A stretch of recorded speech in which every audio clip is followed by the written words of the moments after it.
Perfect secret love story अध्याय 2 में हम लोगों ने जाना जो लोग उसका तलाक करवाना चाहती थी, उनमें से एक उसका सबसे करीबी दोस्त शेन मेनकी थी जो उसके पति से प्रेम करती थी और उन दोनों के बीच दरार पैदा कर रही थी।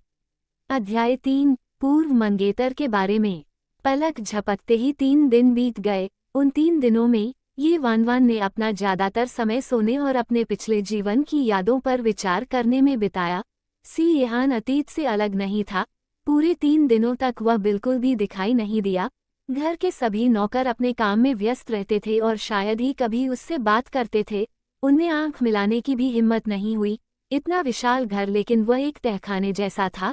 ये वानवान ने अपना पजामा पहना और समय देखा। वह तुरंत आंगन की ओर चल दी। हल्की हवा के साथ चांदनी सुंदर थी, जिससे पिंजरे की भयानक यादों का डर कम हो गया जिसमें वह फंसी हुई थी। इस बगीचे का दृश्य वास्तव में बहुत अच्छा था। आखिरकार इसे सी येहान ने ही डिजाइन किया था। उन्होंने दुनिया के शीर्ष वास्तुकारों के समूह को काम पर रखा और इंपीरियल सिटी में शीर्ष स्थान पर इसे बनाने में पूरे 5 साल लग गए। ये बहुत अफसोस की बात थी कि अपने पिछले जीवन में उसने इसकी सराहना नहीं की थी। वह इस पिंजरे से घृणा करती थी जिसने उसे कैद किया था और वह केवल इसे नष्ट करना चाहती थी। स्पष्ट दृष्टि में वह घास का एक बड़ा जला हुआ टुकड़ा जानबूझकर काटे गए फूलों का बिस्तर और एक गंदा तालाब देख सकती थी। ये सभी उसकी उत्कृष्ट कृतियां थीं। वान वान। तभी शाम को अचानक एक परिचित आवाज गूंजी हवा में। ये वान वान ने आवाज की दिशा में एक सूखे गुलाब से ऊपर देखा। मंद रोशनी के तहत वह एक आदमी को एक महंगा और शानदार सूट पहने हुए देख सकती थी। वह आकर्षक और उत्तम दर्जे का था। उसे स्वीकार करना पड़ा। गुयू जेड ने वास्तव में उसे मोहित कर लिया था। सी येहान, वह शैतान, उसकी तुलना में फीका था। गुयू जेड उससे कुछ कदम की दूरी पर खड़ा था और भौहें सिकोड़ रहा था। ये वानवान ने उसकी सूक्ष्म प्रतिक्रिया देखी, इसलिए उसने अपने कपड़ों पर नजर डाली। उस समय वो अभी भी अपने भारी धातु के कपड़ों में थी और उसके चेहरे पर मेकअप की मोटी गंदगी थी। चूंकि उसकी अलमारी में कोई नियमित कपड़े नहीं थे, उसने सोचा कि वह अपनी पुरानी छवि को बरकरार रख सकती है। वह इतने कम समय में बहुत ज्यादा बदलाव करके संदेह पैदा नहीं करना चाहती थी। गुयू जेड ने उसे उदासीनता से देखा। उसकी अभिव्यक्ति निराशा से भरी थी।